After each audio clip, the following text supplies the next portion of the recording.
Magic of Faith by Joseph Murphy. In The Strangest Secret by Earl Nightingale, he mentions that success is the progressive realization of a worthy ideal. Success is a progressive realization of a worthy ideal. So in other words, if you are progressively realizing your worthy ideal, if you have an ideal, and you are working every day towards achieving your ideal, then you are a success. So success is not a result of the end result or achieving the goal, but it is a progressive realization. In other words, as soon as you make a decision that you are going to achieve this goal, you create a vision board or affirmation or a specific goal using the format that was maybe mentioned in Think and Grow Rich by Napoleon Hill. The moment you create that, you are progressively realizing a worthy goal. How so? Well, when you realize where you're going, when you know where you're going, something interesting happens in your reality. Everything within your awareness, people, circumstances, situations, now start revealing to you whether you're moving towards your goal or you're not. Everything and everyone is teaching you about yourself. Fears, insecurities, strengths, weaknesses, all these different things start to surface. And now you have optimization data, things that you can work on, things that you can cultivate to start achieving your goal. And this is an exciting journey. And in order to be able to realize this fully, exactly what I'm saying here, you must have faith that this is exactly how it works. Now, if you talk to many successful people, you'll realize that they all had goals. They all had a vision that they were looking to achieve. And now, after they've achieved the vision, if they reverse engineer and look at how they were able to achieve the vision, a lot of them had no idea how it was going to work. Now, they might have had business plans or rough ideas, but I'll speak from experience. I had no idea that I was going to be doing the things that I am today. When I built my IT business, I had no idea it was going to be built the way I thought it was going to be built. In fact, I had no idea I was going to be building an IT business when I was working in corporate.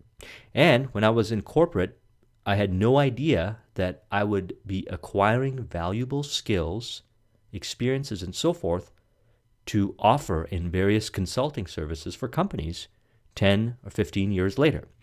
And when I was in high school, I had no idea I was going to be working in corporate.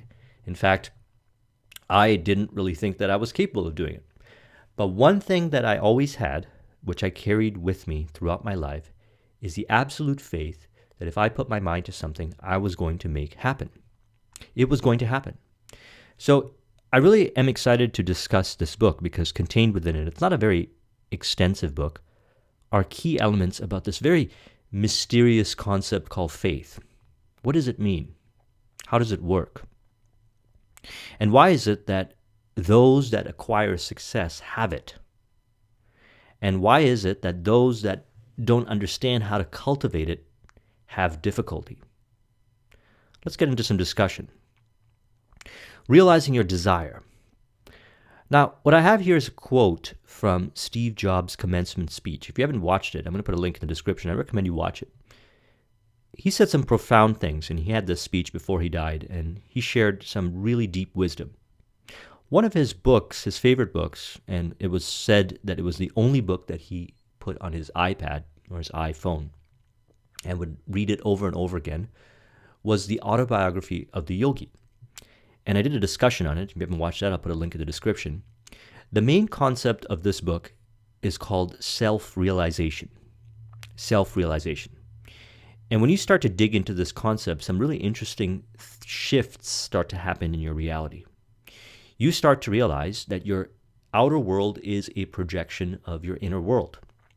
And everything that happens in the outer world is actually what's going on in your inner world. And then when you start to change things internally, when you do work on yourself subconsciously, all of a sudden things in reality start to change. You're interested in different things. You're focused on specific areas of reality versus others. And you're realizing that everything is working in your favor towards making your goals happen by revealing to you about yourself. Now, Steve Jobs was all about this. So I want to read you this quote. "Your time is limited, so don't waste it living someone else's life. Don't be trapped by dogma, which is living with the results of other people's thinking."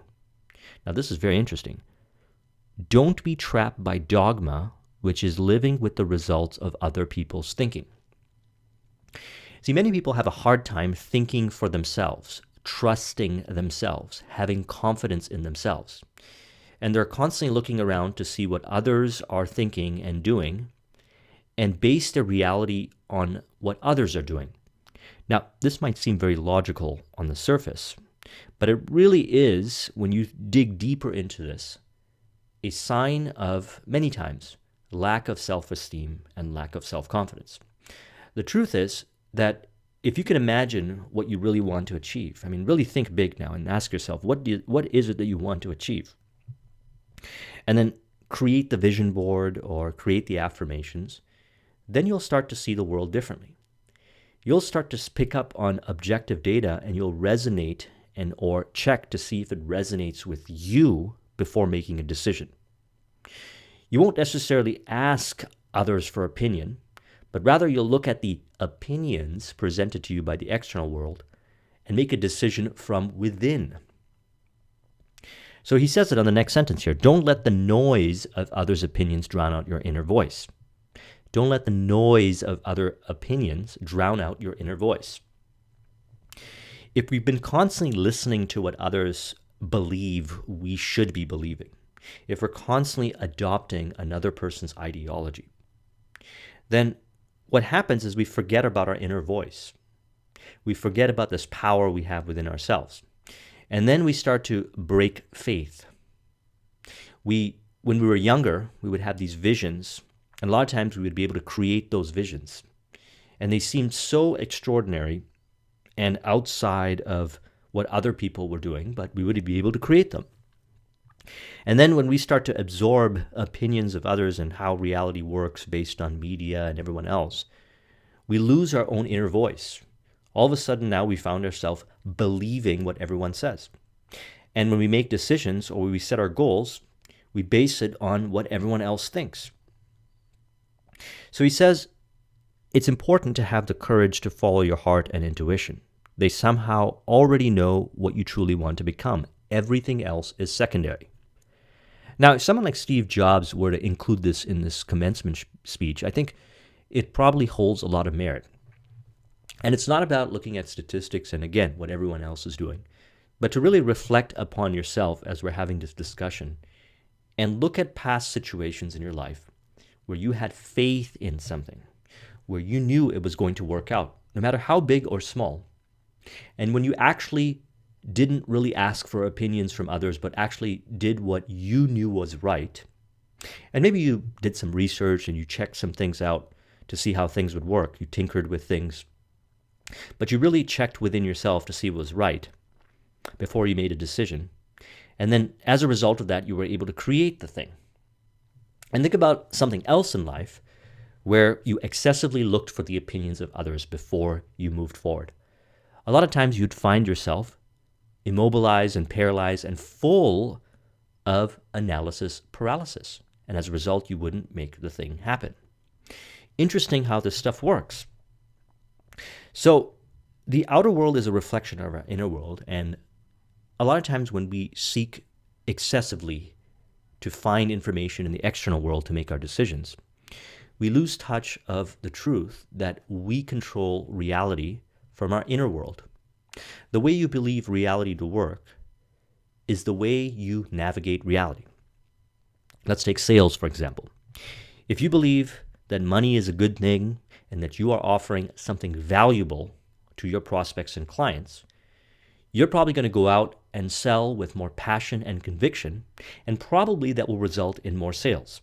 Now, if on the flip side, you see selling as evil and you don't like money, and you feel forced to do it, and you don't even like what you're selling, let alone believe in what you're selling, it's probably going to manifest in some really weird and awkward behaviors when you're in front of your prospects. And probably every time you get on the phone or in person in meeting, you're going to develop further resentment and hatred towards that particular action that you're doing, which is really a reflection of your resentment and hatred towards yourself because you've chosen to do something that you didn't want to do. And how do you think that person that you're communicating with is receiving that? You can see that it just results in a situation that is not favorable. So the idea is this, that if you believe reality to work a certain way, you're going to look at certain things at reality and you're going to create your own meaning based on it. And you're not really necessarily interested on the meaning that others give to it, but you're confident in your own meaning.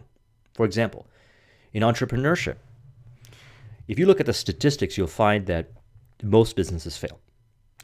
And if you look at the entrepreneurs that are successful and really dig into their psychology, you'll find that their psychology, their way of looking at reality, is a lot different than those that failed in entrepreneurship. Just talk to a lot of successful entrepreneurs on your own. Okay? Do make this part of your research. Figure out how they see reality. And you'll notice that they'll probably say things that are very different. A lot of how they see reality is covered in books like Think and Grow Rich by Napoleon Hill, The 4-Hour Workweek by Timothy Ferriss, The Millionaire, Fastlane by M.J. DeMarco, and I put a link in the description to these book discussions that I've had, as well as, the 10X Rule by Grant Cardone and various other books that I've discussed, including Way of the Wolf by Jordan Belfort. How these individuals look at reality are different. Okay, it's different. And as a result of that, you'll see they're doing different kinds of behaviors. They act with more confidence. They're excited about selling. They're excited about innovation and marketing. Now, what they've done is either consciously or subconsciously is they've programmed their subconscious mind. And that's why we got to study how the subconscious mind works and review the discussion I did on the power of the subconscious mind by Joseph Murphy.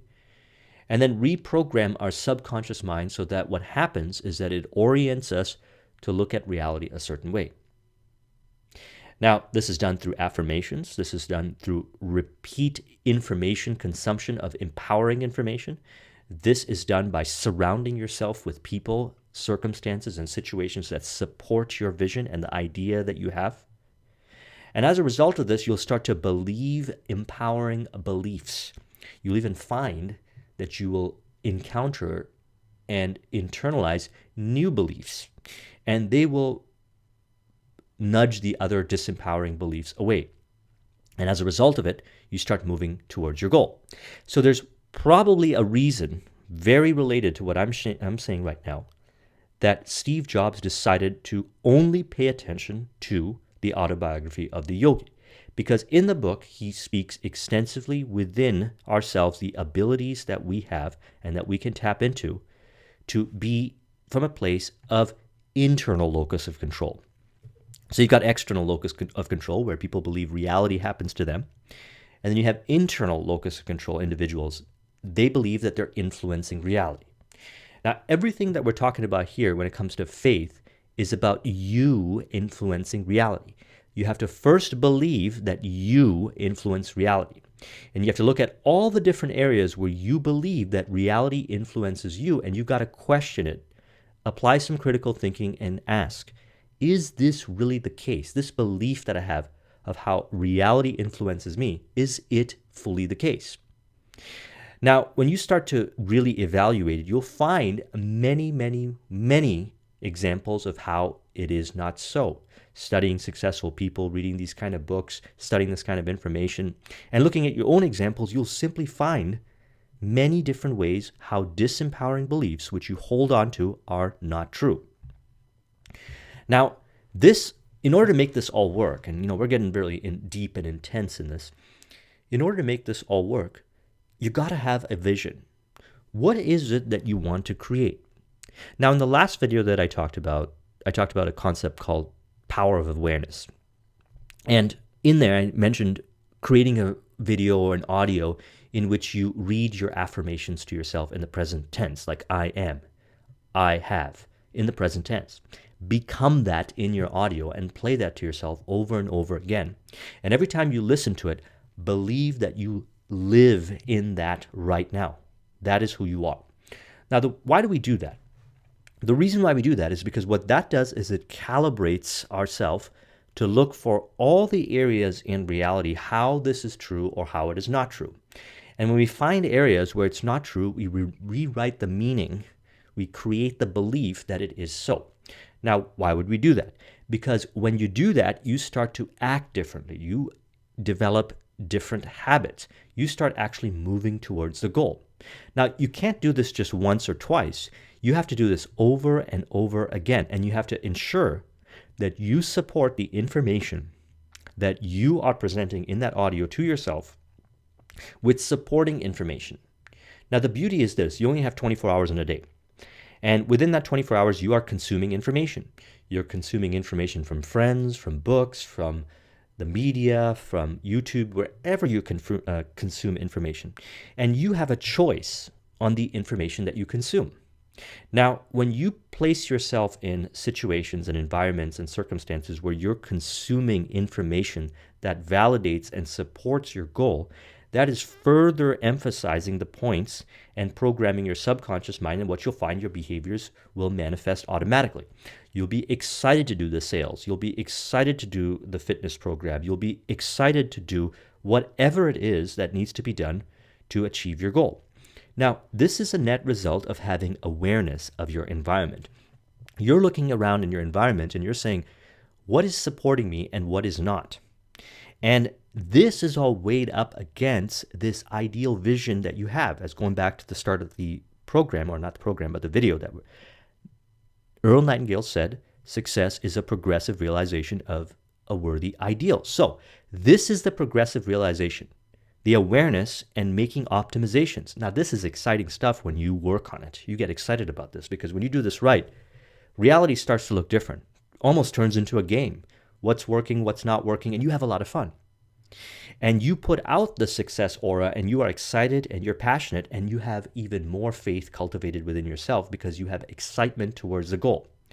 And in this process, you cultivate what Napoleon Hill calls the burning desire. See, because the more you are involved in this process, the more excited you are about the goal, the more awareness you have. And as a result of this whole process, your desire multiplies and multiplies.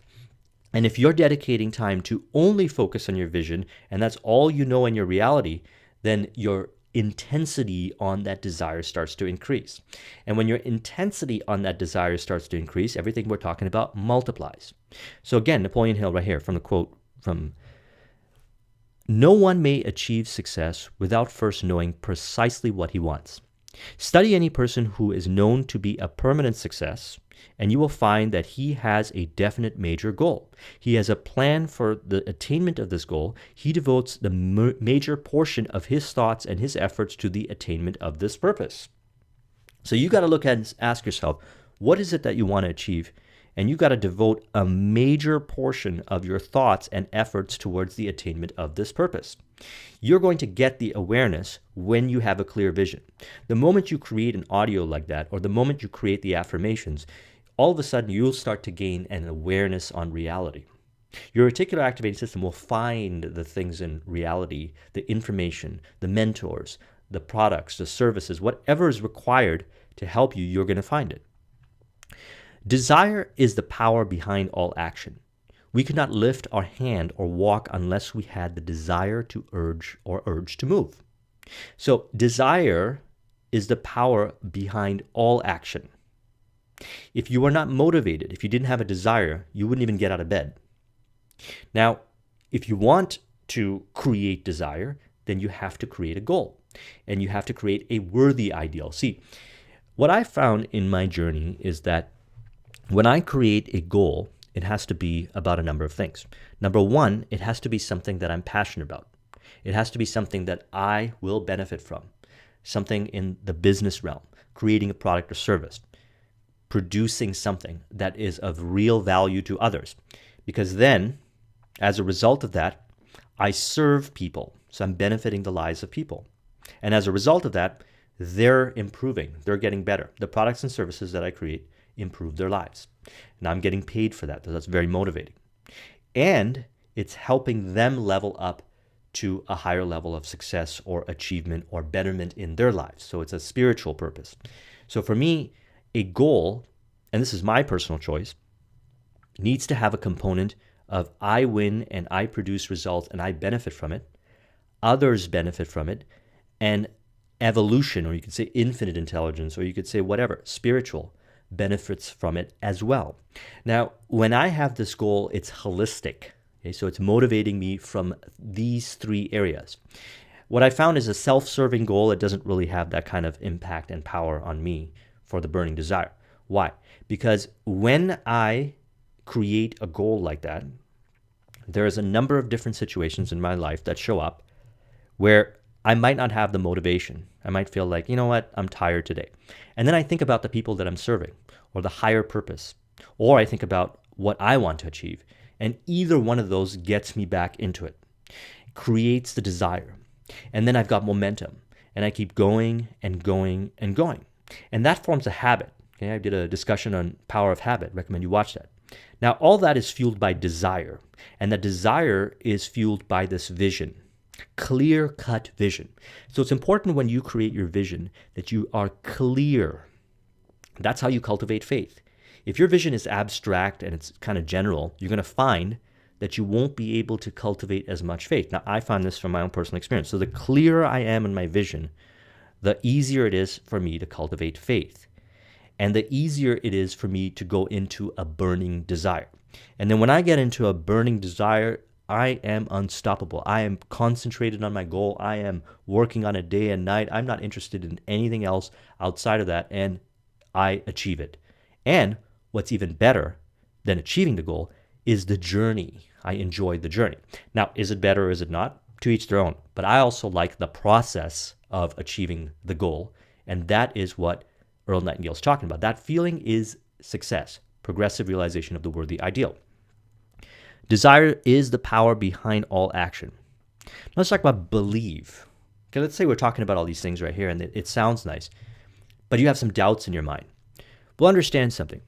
What I'm sharing with you is based on my research, because even though I talk about these books from the perspective of the author, I really emphasize my experience and the experiences of those that I connect with.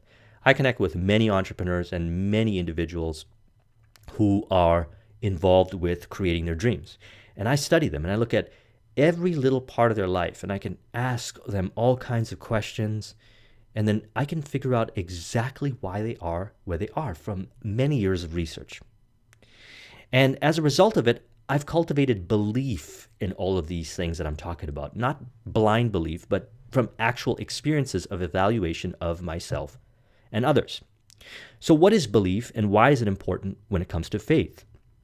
Belief means to live in a state of being it.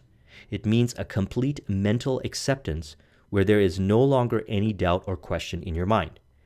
It is a state of consciousness called a conviction. So the idea is this.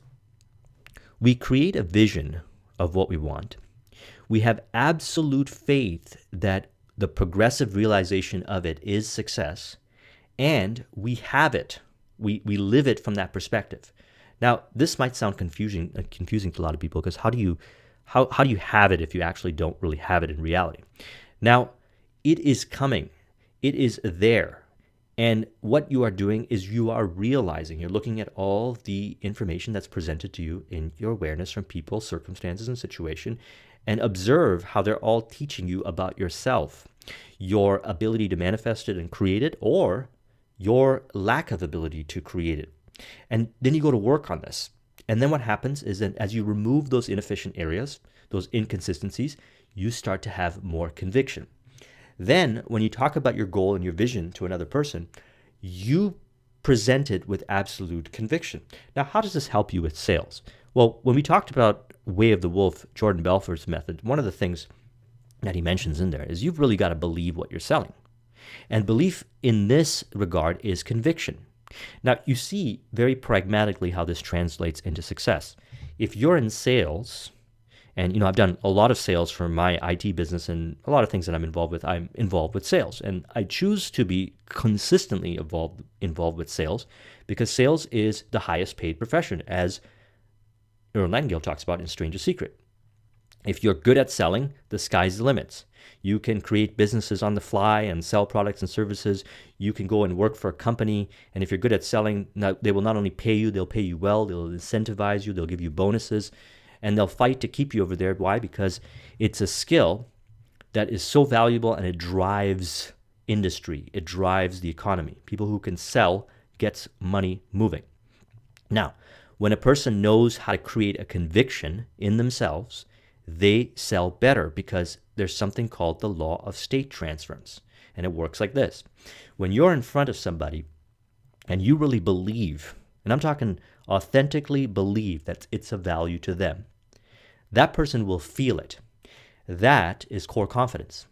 So this stuff that we're talking about here is not only important for creating your dreams, but also important when it comes to cultivating the skills required to create your dreams. See, when it comes to sales, you're not just selling a product or service, you're selling yourself. The great salespeople out there, one of the biggest reasons why they're able to sell like they do is because they are a pleasure to deal with. They're able to persuade through the law of state transference. They can do it in a way that almost seems like magic when you compare it to a person who has maybe just the sales script or whatever, but they don't have that faith and belief. You'll see it. They're not able to transfer that state. This applies for any area of your life. Let's say you meet someone in public, you're interested in them, someone you're attracted to.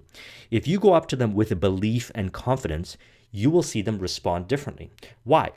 Because somebody who has belief and faith is more valuable.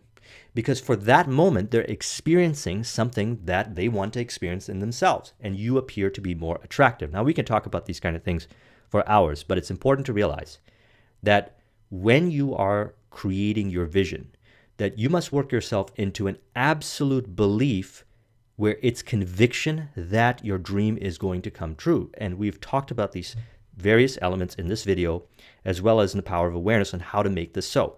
And when you do it through repetition over and over again, you will have conviction. And when you have conviction, now you have faith. That's what we're talking about when we say faith. The answer or manifestation comes as a thief in the night.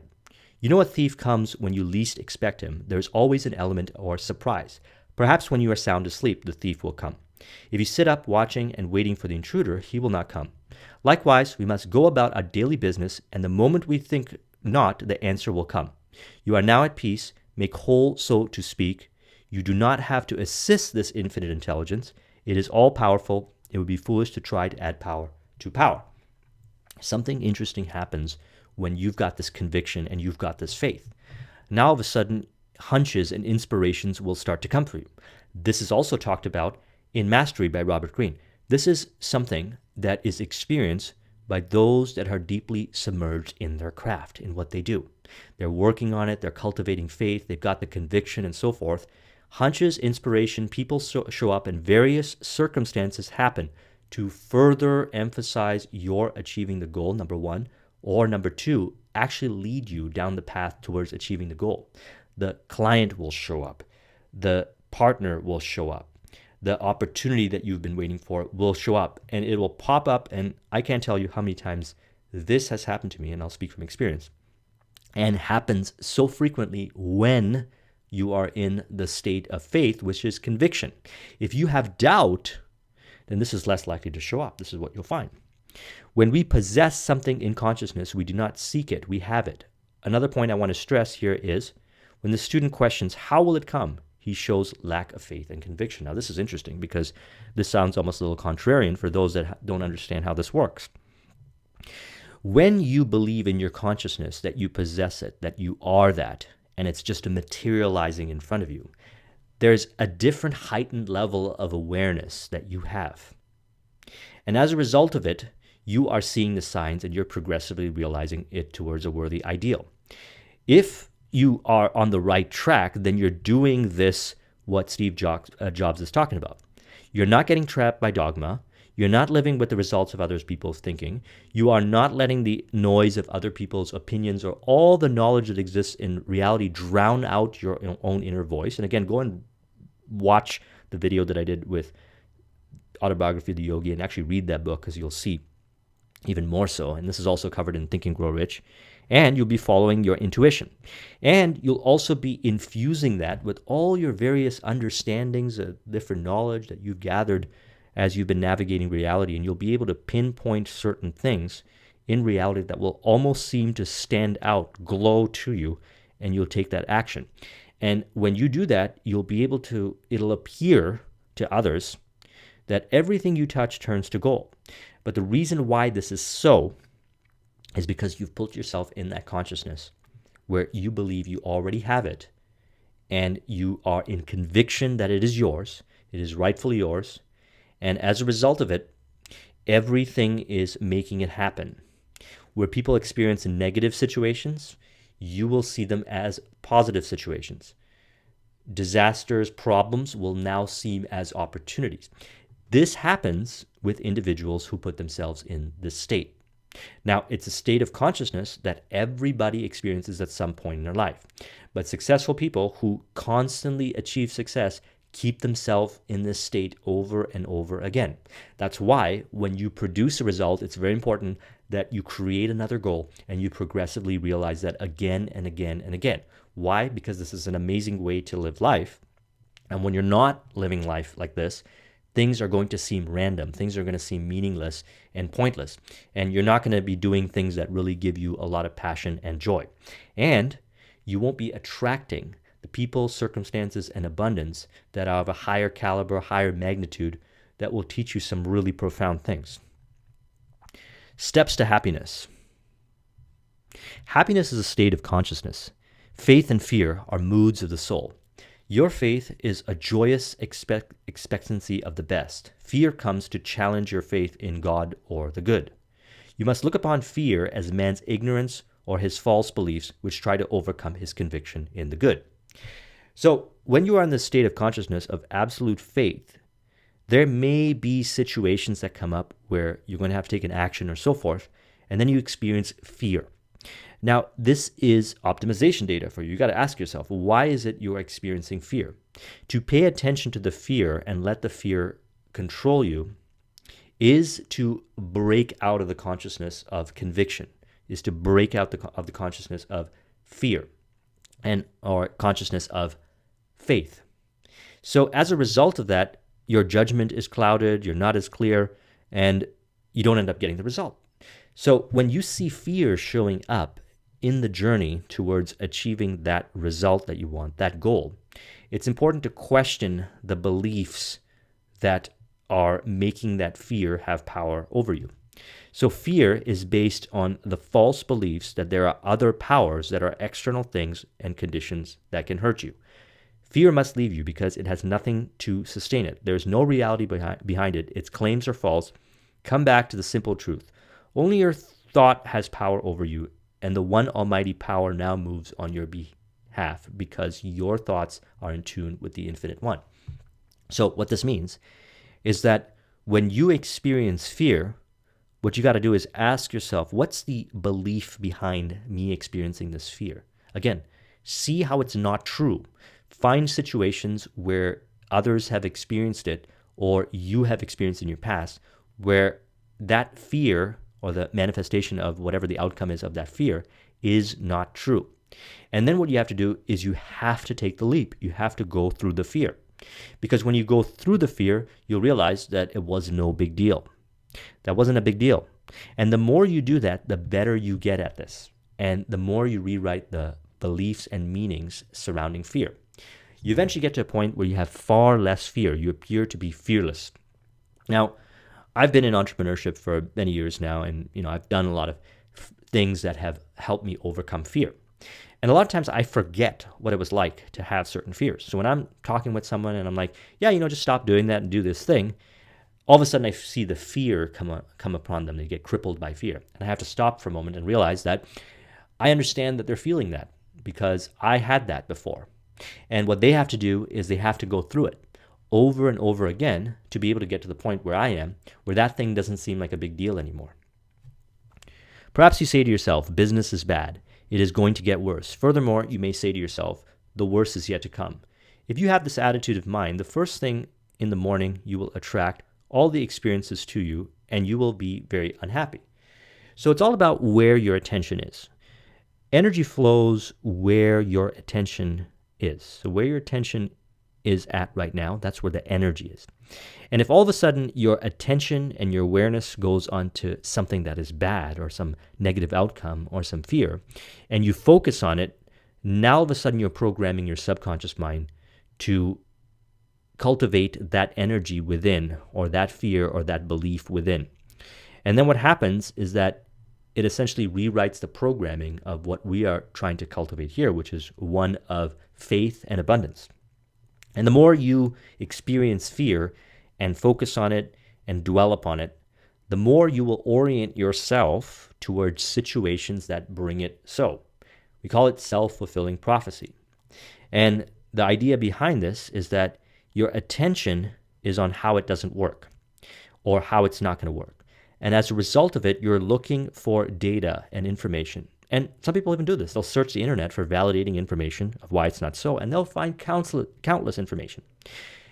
And as a result of that, it'll further validate their fears and their beliefs, further paralyzing them, further crippling them, and preventing them from achieving success.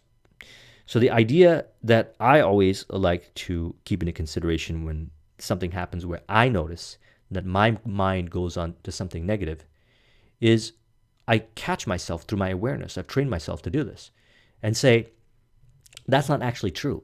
I feel negative by thinking this way. That's not true. How can I take advantage of the situation and switch it over to what can be done?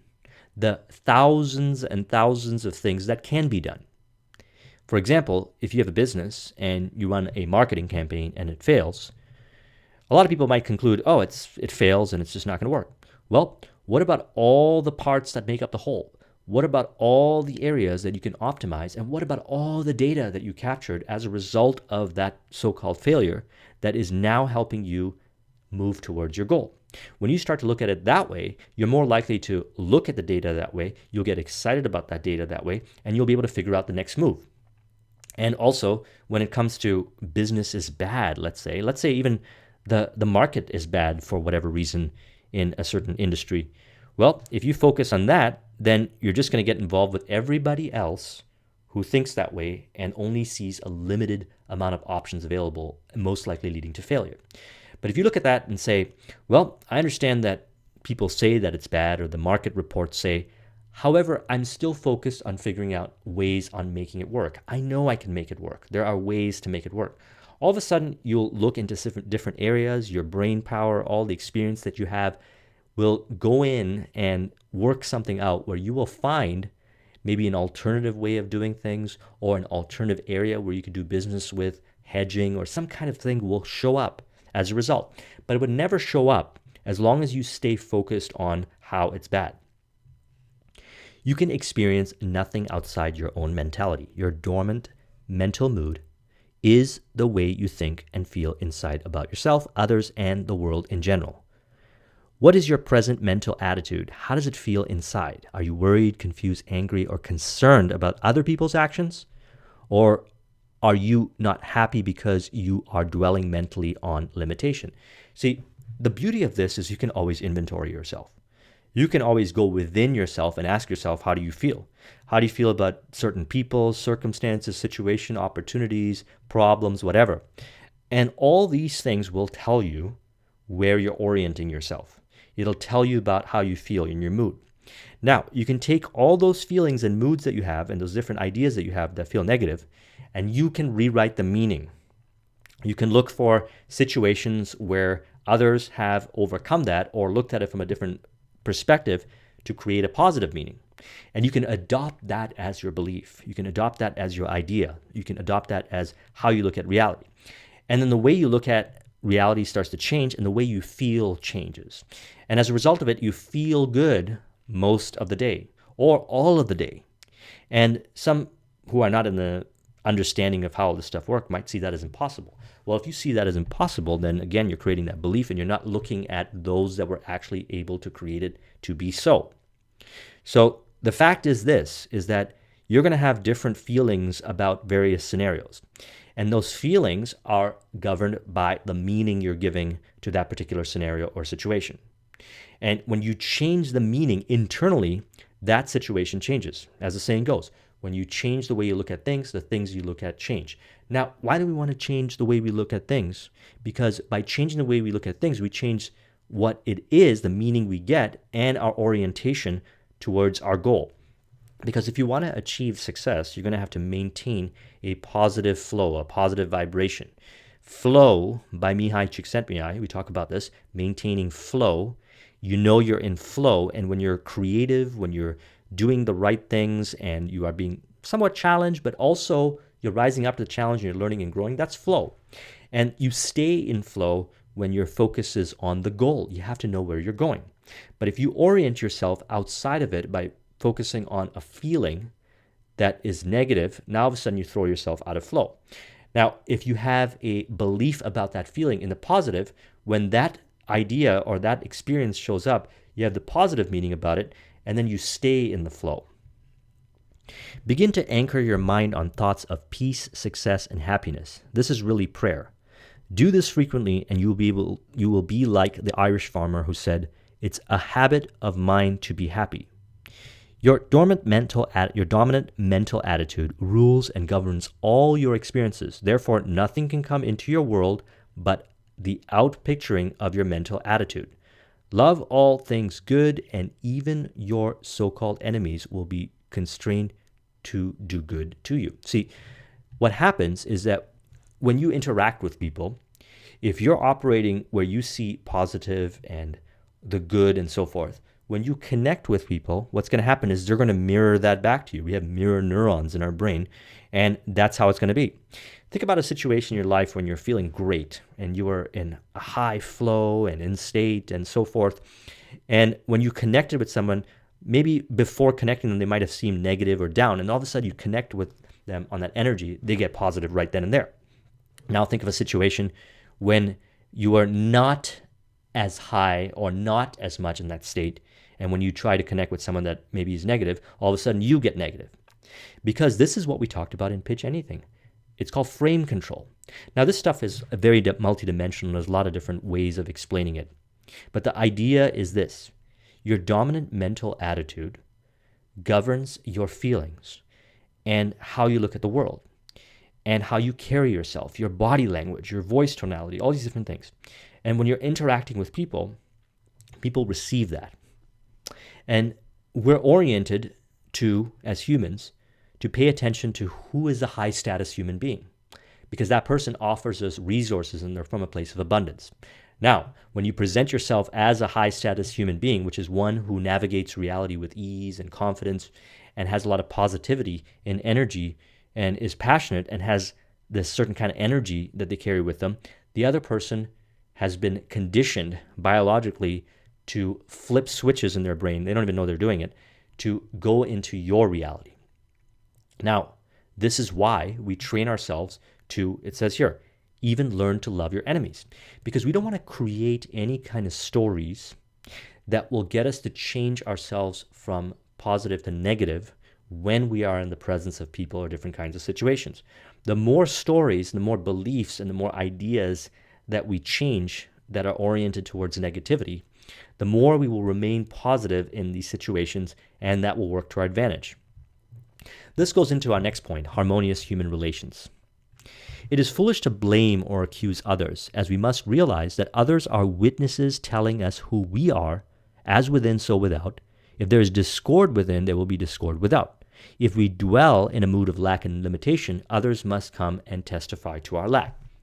So it's important now to practice self-awareness, to see where you're putting out that energy. Is it the words that you speak? Are you speaking from a place of negativity? Is it your energy and passion that you have, which is a net result of being on a progressive realization towards an ideal? The feeling of success is contagious. People want to be around people that feel successful. because those people are happy. And as a result of it, we want to be around people like that. So what happens is that when you are putting out that energy, as I mentioned earlier, it's going to be reflected back to you.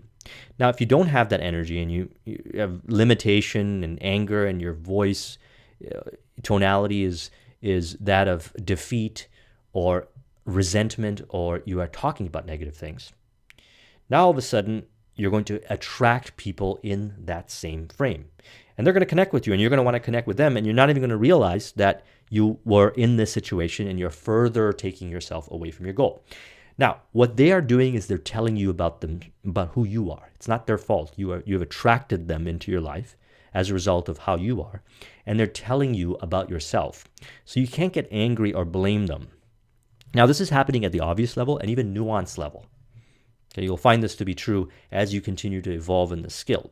Even at a nuanced level, you might meet somebody that's like 80 or 90% a lot of fun because you are in that space and that's who you are.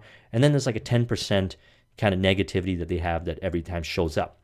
Now, people don't realize how this stuff works, might blame the person, say, well, that person's mostly positive, but then there's certain times where they get negative. What we fail to realize is that we're like that as well. There are times where we're negative like that. And this person is revealing it to us. So as a result of them revealing it to us, we got to remember that they're doing us actually a service. Now, how does this translate? This puts us back into positivity because we have gratitude for them. Have gratitude for the people that reveal to you. And, Carl Jung talks about this. You do not become enlightened by imagining beings of light, but by making the darkness conscious. This means that when you're connecting with people and your darkness becomes conscious, that you don't run away from them and get angry at them or blame them, but rather accept them and understand that they're revealing something about yourself, and you embrace it.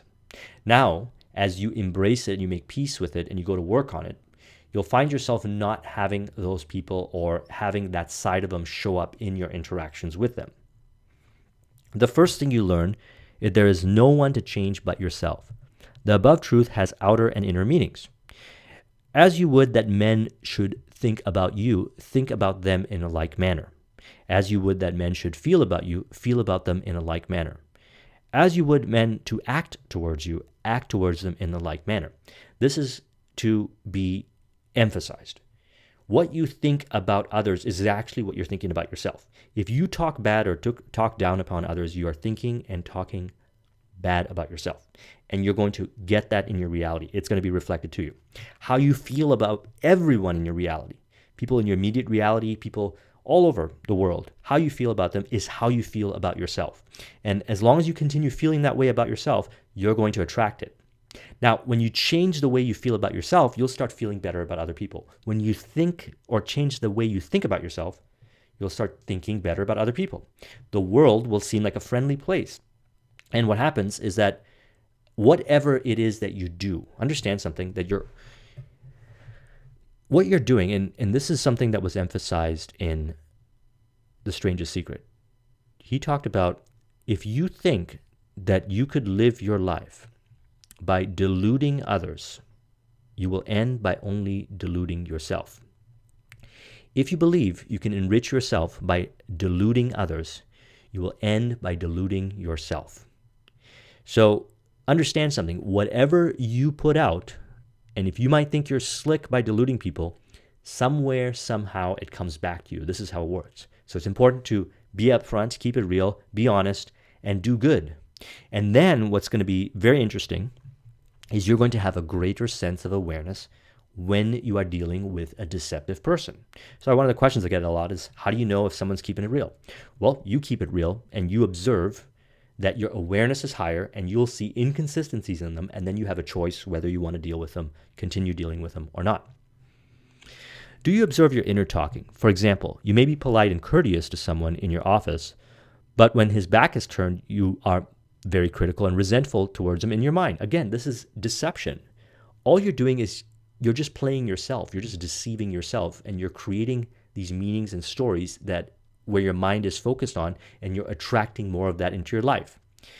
Now, if you talk to somebody's face and you talk bad about them, it is no different than when you talk in your mind bad about them. Remember that. Your brain doesn't know the difference. If you talk in your mind negative about somebody, it doesn't make you a better person than if you hold yourself back from talking negatively to them in person. What we want to do is we want to change our internal so we have positive things to say about people. There's always positivity. Understand something, that people are in their own reality and they're doing whatever they want to do and whatever. And your goal is to create your vision. And when you start to think and talk positively about people, you'll see how they're actually revealing to you your consistencies or lack of consistencies, and you'll appreciate them for it. And when they feel this appreciation, they're more likely to convert over. Remember, we talk about law of state transference over to positivity. I had met somebody I was 19 years old. He was a good mentor to me, and he said, one of the greatest things that you can do in life is to turn an enemy into a friend. And that is a very powerful lesson that I meditated upon for many years, and I keep focusing on it. How do you turn an enemy into a friend? Well, you do it internally. Internally, you make peace with them. Internally, you befriend them. Such negative thoughts are highly destructive to you. It is like taking poison. You are actually taking mental poison, which robs you of vitality, enthusiasm, strength, guidance, and goodwill. So when you think negative about another person or whatever, you are taking mental poison, which robs you of vitality, enthusiasm, strength, guidance, and goodwill. Now, what does this do to your faith? What does this do of where you orient yourself and where you go? Remember this great truth. You do not have to go along with, believe in, or consent to negative thoughts or reactions. Okay? You do not have to. Begin to positively refuse to react mechanically as you did formerly, and react and think in a new way. You want to be peaceful, happy, radiant, healthy, prosperous, and inspired. Therefore, from this moment forward, you must refuse to identify with negative thoughts which tend to drag you down. So how does this work? Because I've gotten a lot better at this. I went to work on this, and now I've gotten a really heightened sense of awareness. When I feel a negative thought coming on, I can catch it right away. If someone says something or I see something in reality and I get a negative thought that pops up, right away I catch it. And I say, I'm going to give it this negative meaning. What's the positive meaning I can give to it? And then I give it the positive meaning 2, 3, 4, 5 times to further emphasize it, and then I feel better about the situation. The reason two men react differently to the same situation is based on their subconscious conditioning. Now, here's the beauty of this. That last little exercise that I gave to you when you experience something negative and how to rewrite the meaning, the more you do it, the more you program your subconscious mind to automatically pick up on this. Your heightened sense of awareness will help you. Your personality is based on the sum total of all your opinions, beliefs, education, and early religious indoctrination. This inner attitude of mind conditions your response. So you've been programmed by the external world. News, people, situations, education, opinions, all kinds of information has programmed you. There's empowering beliefs and there's disempowering beliefs. What we need to do is we need to go in and remove these disempowering beliefs. If it doesn't serve us, we don't need to have them. Now, there's healthy fears, like you don't want to just be running off the end of a building. There's healthy fears. But we need to question why we think the way we think. Okay? Critical thinking. Question why you feel. You don't have to just accept the feeling and identify with it. When you feel bad about something and you're angry at someone, you don't have to accept that as the reality. You can question it and say, why am I angry with this person? What am I doing to create anger in this person? It's not about the other person. It's the feeling that you have. No matter where the problem is, how acute it may be, or how difficult a person might be, there is in the final analysis no one to change but yourself.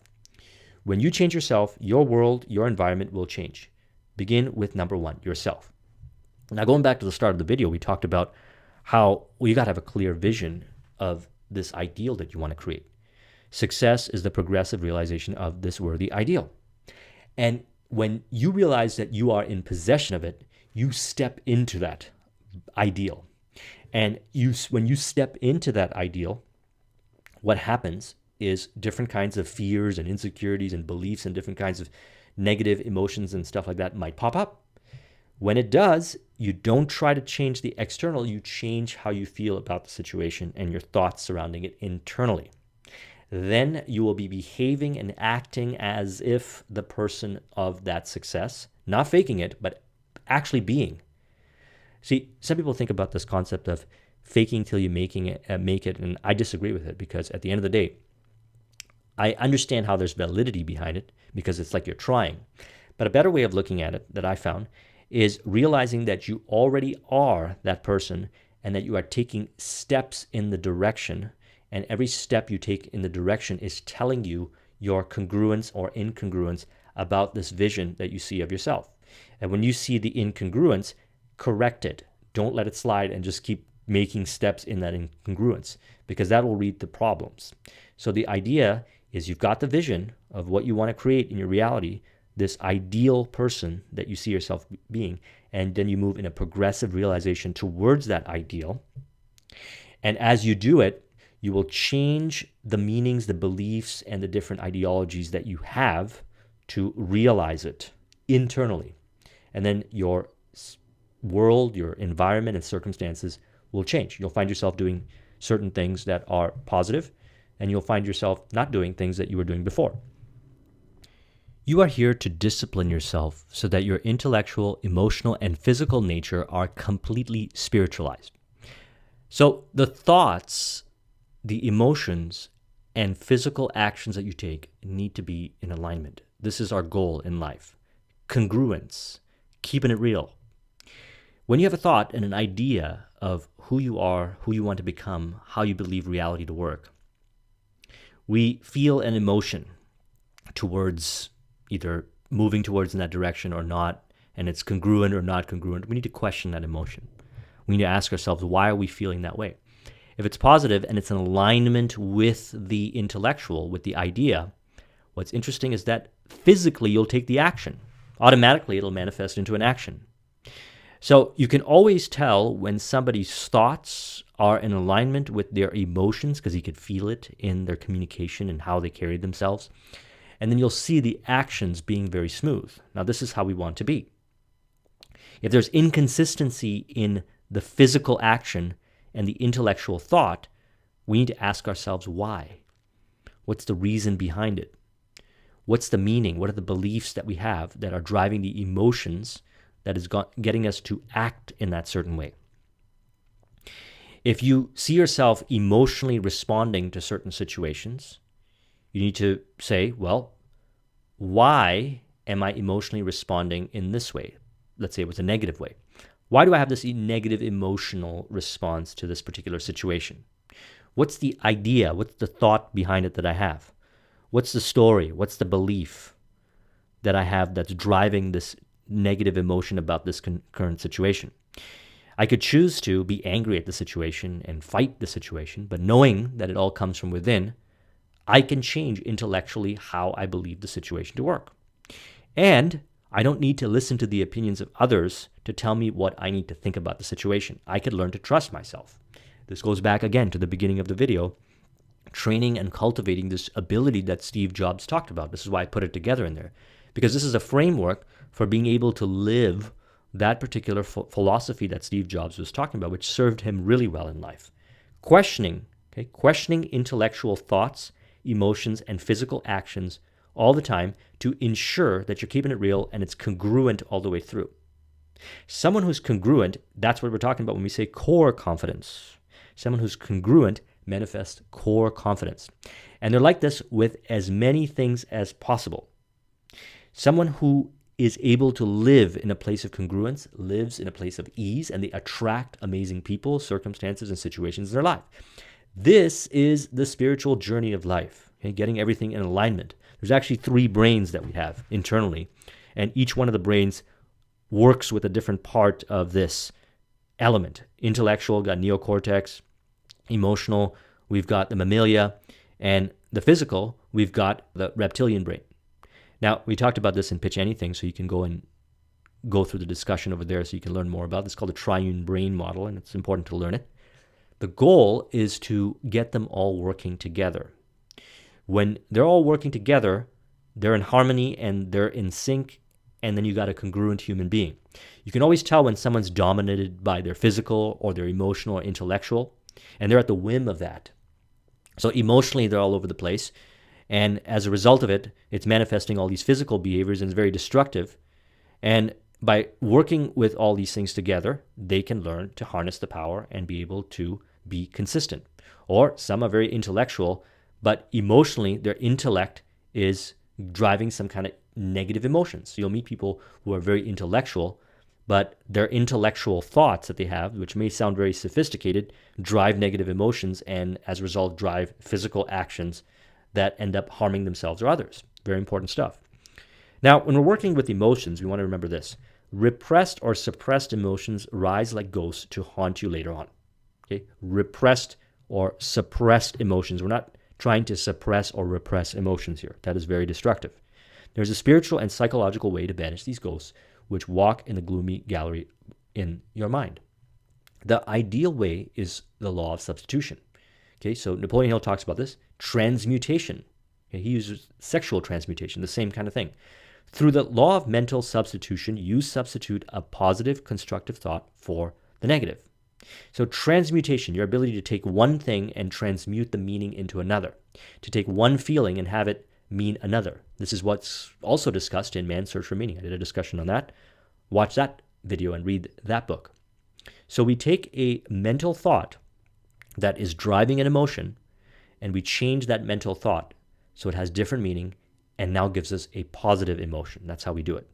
That is not repressing or suppressing. That's not denying. You can always see when somebody represses and denies and suppresses an emotion because you'll see it. You'll see that in their facial expression. You'll hear it in their voice tonality. And later they'll explode. It'll come out. That's not what we want to do. You must remember that the greatest tyrant is a false idea which controls a man's mind, holding him in bondage. The idea you hold about yourself or others induces definite emotions in you. Psychologically speaking, emotions compel you for good or evil. If you sincerely wish to govern your emotions, you must maintain control of your thoughts. By taking charge of your thoughts, you can substitute love for fear. Now, the idea behind this, again, going all the way to the beginning, is you become what you think about. Earl Nightingale talks about it in The Strangest Secret. Napoleon Hill talks about it in Think and Grow Rich. Joseph Murphy talks about this in Power of Subconscious Mind, and including this book. You become what you think about. Your thoughts are being programmed either consciously through your conscious programming it through the examples that I gave, or unconsciously or not knowingly, unknowingly by your environment, people, and circumstances. And you have a choice now that you have access to this knowledge to filter the kind of information that is programming your thoughts. And those thoughts, when they go into your subconscious mind, manifest certain kinds of emotions and behaviors that could be destructive. So you have to protect your mind. You have to be the gatekeeper of your mind. You have to consciously make sure that the information that you're putting into your mind is serving you and your worthy ideal. And if it's not, you've got to make a decision and ask yourself, why are you consuming that information? If you want to copy this mind map, the link is in the description. Hope you enjoyed this video. Thank you very much for watching. I will talk to you soon. Take care.